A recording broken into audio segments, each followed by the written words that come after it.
கிறிஸ்துவுக்குள் பிரியமானவர்களுக்கு ஆண்டவராக இயேசு கிறிஸ்துவுடைய இனிய நாமத்தினாலே வாழ்த்துக்கள். இன்றைக்கு சபை கூடி கர்த்தரை ஆராதிக்கிற ஒவ்வொரு தேவ ஜனங்களையும் ஆண்டவராக இயேசு கிறிஸ்துவின் நாமத்தினாலே வாழ்த்துகிறேன். இந்த நாளின் தியானத்திற்காக நாம் எடுத்துக்கொண்ட வேத பகுதி சங்கீதங்களின் புஸ்தகம் 91வது சங்கீதம் 2ஆம் வசனம்.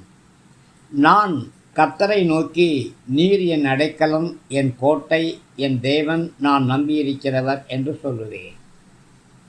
பிரியமானவர்களே, நாம் உன்னதமான தேவனுடைய மறைவிலே இருக்கிறோம். அவர் செட்டையின் நிழலிலே நாம் தங்கியிருக்கிறோம். நாம் எப்பொழுதும் தேவனோடு ஐக்கியமாயிருக்கிறோம். தேவனிடத்திலே ஜெபிக்கிறவர்களாயிருக்கிறோம். மற்றவர்கள் தேவனை பற்றியோ அல்லது தேவனிடத்திலோ என்ன சொல்கிறார்கள் என்பது பற்றி நாம் கவலைப்படுவது கிடையாது. மற்றவர்கள் கர்த்தரை நோக்கி என்ன சொன்னாலும் நாம் கர்த்தரை நோக்கி, நீர் என் அடைக்கலம் என்று சொல்லுகிறோம். விக்கிரக ஆராதனைக்காரர்கள் தங்களின் விக்கிரகங்களை அர்ணிப்பான கோட்டைகள் அப்படின்னு சொல்கிறாங்க. இதற்கான எபிரேய வார்த்தை மகுச்சிம் அப்படிங்கிறது. இந்த எபிரேய வார்த்தைக்கு விக்கிரகங்கள் என்று பொருள். தானியேல் 11:39 நாம் இதை வாசிக்கிறோம்.